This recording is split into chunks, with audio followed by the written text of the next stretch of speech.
মামুনুর রশিদ কাশিমের সাহেবের কাছে আমার প্রথম প্রশ্ন হচ্ছে, যেহেতু একাধিক বিবাহ করা জায়েজ, আমরা জানি এটা শর্ত সাপেক্ষে জায়েজ, আর এটা না মানলে কুফুরি হবে, এটাও আমরা সবাই জানি। কিন্তু আমার হযরতের কাছে আমার প্রশ্ন হচ্ছে, ইসলামে একাধিক বিবাহের ফজিলত বা উৎসাহমূলক কোন আয়াত বা হাদিস আছে কিনা? আমি আবার প্রশ্নটা করি, একাধিক বিবাহের ফজিলত অথবা উৎসাহ দিই, যদি তোমরা একাধিক বিবাহ করো, করলেই ফজিলত হবে, এই উত্তম, এরকম কোন আয়াত বা হাদিস কোথাও আছে কিনা? যদি এটা থাকে তাহলে হযরতের কাছে আমরা এই বিষয়ে জানতে চাই।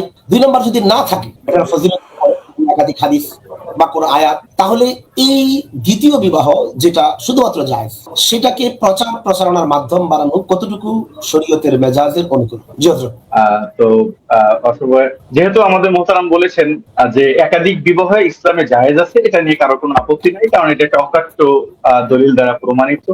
এবং একাধিক বিবাহ, আমি আর একটু বাড়াই বলতেছি যে একাধিক বিবাহ যেহেতু আমাদের নবীজি সাল্লাল্লাহু আলাইহি ওয়াসাল্লাম করেছিলেন, তবে ওনার জন্য ফাওকাল আরবা, 4টার বেশি রাখা খুসুসিয়াত ছিল। এরপরে 4 খলিফা থেকে শুরু করে আকসার সাহাবা ইকরাম, আমরা বিভিন্ন কিতাব দেখলে যেটা দেখতে পাই, বিশেষ করে 4 খলিফার কথা আমরা বলবো, তাদের একাধিক স্ত্রী ছিল।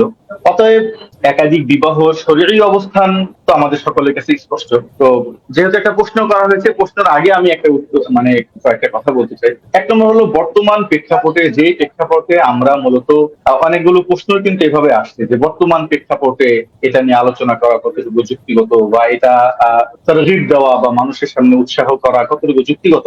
এজন্য আমরা আগে একটু প্রেক্ষাপট নিয়ে আলোচনা করি। আমরা সকলেই জানি বর্তমান যুগে আমি ধরেন এই একাধিক বিবাহ নিয়ে স্বাভাবিক অফিসিয়াল কার্যক্রম চালাচ্ছি 2024 সালে। তো আমরা যদি 2024 সাল না নিয়ে, যদি আমরা আরো, যখন থেকে আমার বয়স হয়েছে, ধরুন আরো যদি 20 বছর আগে থেকে যদি আমরা দেখে আসি, তো বর্তমান বাংলাদেশের যে প্রেক্ষাপট, সেটা হলো যে বাংলাদেশে বিবাহিত বলেন, অবিবাহিত বলেন, অল্প বয়স বলেন, বেশি বয়স বলেন, অধিকাংশ মানুষ গুনাহে এবং জেনায় লিপ্ত হয়ে যাচ্ছে। আমরা যদি বাংলাদেশে দেখি, বিভিন্ন স্পা সেন্টার থেকে শুরু করে বিভিন্ন পতিতালয়, প্রত্যেকটা হোটেল, স্লিপিং বাস, আপনার কক্সবাজারের যদি রিসোর্ট আমরা দেখি, সহকারে পুরো বাংলাদেশে যদি আমরা তাকাই, তো দেখতেছি যে জেনাহের সায়রাম। এবং শুধুমাত্র জেনা না, বরঞ্চ যুবকদের কিভাবে জীবন যৌবন নষ্ট করা যায়, এজন্য পর্নোগ্রাফির সায়লাভ।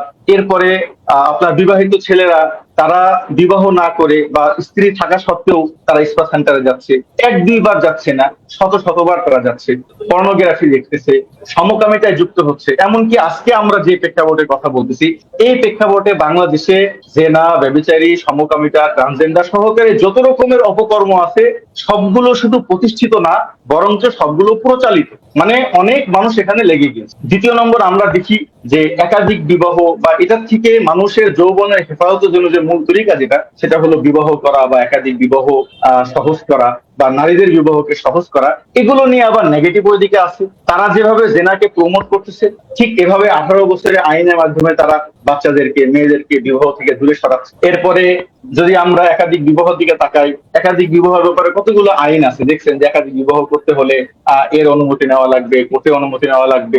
এরপরে সামাজিক ভাবে কত বাধা। এরপরে একাধিক বিবাহ বন্ধ করার জন্য বা একাধিক বিবাহ নেগেটিভিটি প্রচার করার জন্য এই পর্যন্ত বাংলাদেশে প্রায় 150-র উপরে নাটক তৈরি হয়েছে, যে নাটকগুলো টিভিতে চালানো হয়। এরপরে একাধিক বিবাহ বা বিবাহের থেকে মানুষকে দূরে সরানোর জন্য বিভিন্ন কলেজ, ভার্সিটি, বিভিন্ন জায়গায় এগুলো নিয়ে তারা মানুষকে মানে জেনার দিকে উদ্বুদ্ধ করে, আর বিবাহ এবং একাধিক বিবাহ থেকে মানুষকে ফিরে রাখে। অথচ ফরজের হেফাজতের জন্য আল্লাহ তাআলা বলেছেন, ইল্লা আলা আজওয়াজিহিম আও মা মালাকাত আইমানুহুম। তো যেহেতু মা মালাকাত আইমানুহুমের উজুদ এখন বর্তমান আমাদের দেশে নাই, একটাই মাত্র আছে আজওয়াজ, কিন্তু দেখা যায় যে বিয়ের ক্ষেত্রে যত সমস্যা, যত আইনি। তো এই হলো আমাদের দেশের প্রেক্ষাপট। এখন এই প্রেক্ষাপটে তার 2টা জিনিস পাইলাম। একটা হলো জেনার সাইলাব, এবং এটা একটা বাস্তব কথা, সেটা যে কোনো ঘরানার হোক না কেন, জেনারেল ছেলে হোক, তাবলিগের সাথে সম্পৃক্ত হোক, দিনই কোনো ঘরানার সাথে সম্পৃক্ত হোক, অথবা একেবারেই সেটা একজন মুসলমান। এবং দেখা যায় যে সমাজের আমাদের যেই, আমরা যেহেতু শত শত মানুষ নিয়ে কাজ করি, তো আমরা দেখি যে সমাজের 60% মানুষ, 70% মানুষ, এই যে এখনো সামনে মানুষ বসে আছে, যে তারা নিজেরা জেনায় লিপ্ত হচ্ছে। অনেকের সমস্যা আছে, অনেকের বাচ্চা হচ্ছে না। হযরত আজকে একটা আগে বলতেছিলাম যে হযরত ইব্রাহিম আলাইহিস সালাম দ্বিতীয় বিবাহ কিন্তু করেছিলেনই, যে সারার বাচ্চা হতেছিল। সেই জায়গা থেকে বড় স্ত্রী ওনাকে আরেকটা বিবাহ করে। ইয়াকুব আলাইহিস সালাম, ওনার প্রথম স্ত্রীতে বাচ্চা হতেছিল না, এই কারণে বড় স্ত্রী, দ্বিতীয় স্ত্রী বিবাহ করাইছেন। তো আমাদের দেশে বহুত মানুষের প্রয়োজন আছে, অনেকের সন্তান হয় না। মুফতি সাহেবকে বেদবি নালে একটু থামাবো আমরা, মনে হয় টাইম ঠিক করে কথা বললে তাহলে আরেকজন। জি, আমি এই কথাটা শেষ আমার। জি, ইনশাআল্লাহ। যেহেতু বর্তমান জি জি। তো আমি এটা মনে করি, যেহেতু বর্তমান যুগে জেনায়ের সয়লাব এবং বিবাহ করার পরেও একজন মানুষ গুনাহে লিপ্ত হচ্ছে, এবং আমাদের দেশে একাধিক বিবাহকে মানুষ ঘৃণার চোখে দেখে, বাংলাদেশে 20 জন মানুষ পাওয়া যাবে না যারা একাধিক বিবাহ করার পরে পারিবারিক ভাবে তারা লাঞ্ছনার শিকার হয়। এরকম 10-20 জন পাওয়া খুবই কঠিন, আমাদের কাছে তো শত শত প্রমাণ আছে। তো এই প্রেক্ষাপটকে সামনে রেখে আমি যেটা বলবো, যেটা আপনার মূল প্রশ্নে, সেটা হলো যে একাধিক বিবাহের প্রচলন বা একাধিক বিবাহের ব্যাপারে প্রচার প্রসার করা কতটুকু যুক্তিগত। তো আমি মনে করি যে যেই জামানায়, এর আগে আমার প্রশ্ন ছিল হচ্ছে যে মানে এটা জি জি ফজিলত বা উৎসাহমূলক কোন আয়াত জি বা জি জি হাদিস আছে কিনা? জি জি জি জি, আমি এখানে এই দুইটা পয়েন্টে বলবো। তো এক নম্বর হলো যে এখানে ইসলামের তরিকা হলো যে যখন কোনো ব্যক্তি একাধিক বিবাহ তার প্রয়োজন হবে, এবং একাধিক বিবাহ করার জন্য যদি কারোর বিশেষ প্রয়োজন হয়, অথবা কেউ যদি অধিক সন্তান নেওয়ার জন্য বা কোন নারীকে হেফাজত করার জন্য একাধিক বিবাহ করে, তো ইসলাম তাকে তো বৈধতা দিয়েছে, কিন্তু এই সমাজ তাদেরকে ঘৃণার নজরে দেখে, এই সমাজ তাদেরকে অবৈধ বলে ঘোষণা দেয়, তার জন্য সমালোচনা করে। এই জন্যই আমি মনে করি যে বর্তমান যুগে একাধিক বিবাহ যেন মানুষ আরামে করতে পারে, কেউ করতে চাইলে সে যদি ইনসাফের সাথে করে তাহলে তাকে কেউ মোলামত করবে না।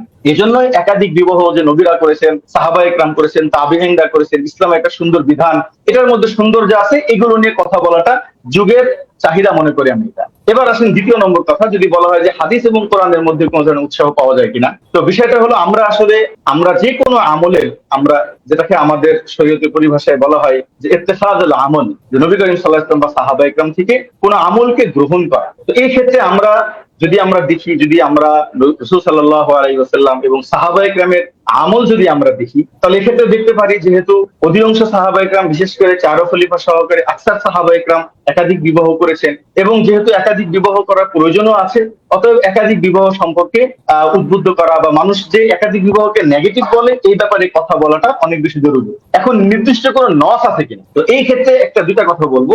এক নম্বর হলো অনেক ওলামা একরাম বিশেষ করে ইবনে হাজার আসকালানী রাহমাতুল্লাহি আলাইহি, ইমাম বুখারী যে রিওয়ায়াত করেছেন ইবনে আব্বাসের, তাসাওয়াজ ফা ইন্না খায়রা হাযিল উম্মাহ আকসারুহা নিসা, তোমরা বিবাহ করো, কারণ এই উম্মতের, এখানে দুই ধরনের ব্যাখ্যা এখানে হয়। কেউ অবশ্য অনেকেই বলেন যে এই উম্মতের উত্তম যিনি তার একাধিক স্ত্রী ছিল, তবে এই ব্যাখ্যার মধ্যে অনেক সমস্যা আছে, কারণ তখন রাসূল সাল্লাল্লাহু আলাইহি ওয়াসাল্লামকে উম্মতের কাতারে নিয়ে আসা হয়। কিন্তু যেটা অধিকাংশ ওলামা একরাম ব্যাখ্যা করেছেন, তাসাওয়াজ ফা ইন্না খায়রা হাযিল উম্মাহ আকসারুহা নিসা, তুমি বিবাহ করো।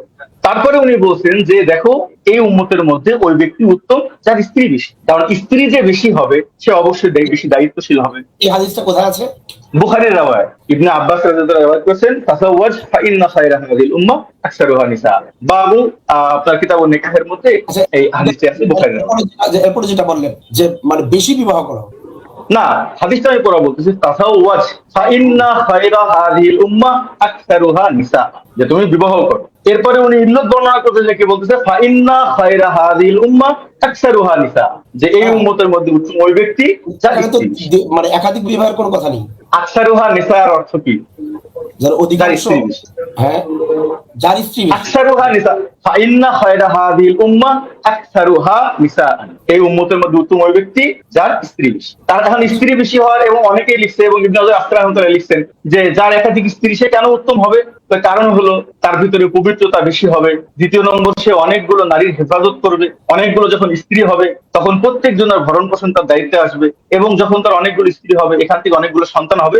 এরকম অনেকগুলো কারণ বিভিন্ন মুহাদ্দিসগণ বলেছেন। তো এই একটা হাদিস পাওয়া যায়। দ্বিতীয় নম্বর আরেকটা কথা যেটা আমি বলবো, হয়তো অনেকেই ভুল বুঝেন, আমি আসলে একাধিক বিবাহ উদ্বুদ্ধ করার জন্য একাধিক বিবাহ করতে হবে, না করলে আপনারা খেলাফিয়াউল্লাহর কাজ করতেছেন, আমি আসলে এটা নিয়ে কোনো সময় কথা এভাবে বলি না। আমি আসলে কেন বলতে চাই যে রাসূলের আমল, কেন বলতে চাই সাহাবায়ে কেরামের আমল, আমি কখনোই এই কথা কখনোই বলি না যে একাধিক যে বিয়ে করেনি সে অনুত্তম, বা সে অনুত্তম কাজ করলো, একাধিক বিবাহ না করলে সে সায়রা হবে না, সে ভালো না, এরকম না।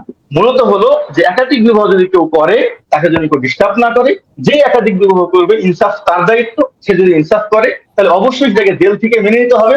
বরঞ্চ প্রথম বিয়েটা যেরকম বারাকাল্লাহু লানা ওয়া লাকুম পড়ি, সেটা তো আমরা করতে হবে, এই একটা ব্যাপার। আরেকটা হলো আমি বলবো তাআমুলে সাহাবা, আমরা যখন কোনো মানুষকে কোনো জিনিস উদ্বুদ্ধ করি তখন আমরা তাআমুলে সাহাবাকে সামনে নিয়ে আসি। যেমন আমরা বলতে পারেন আমরা 20 রাকাত তারাবিকে আমরা মানুষের প্রতি উদ্বুদ্ধ করি, আমরা ওখানে নিয়ে আসি তাআমুলে।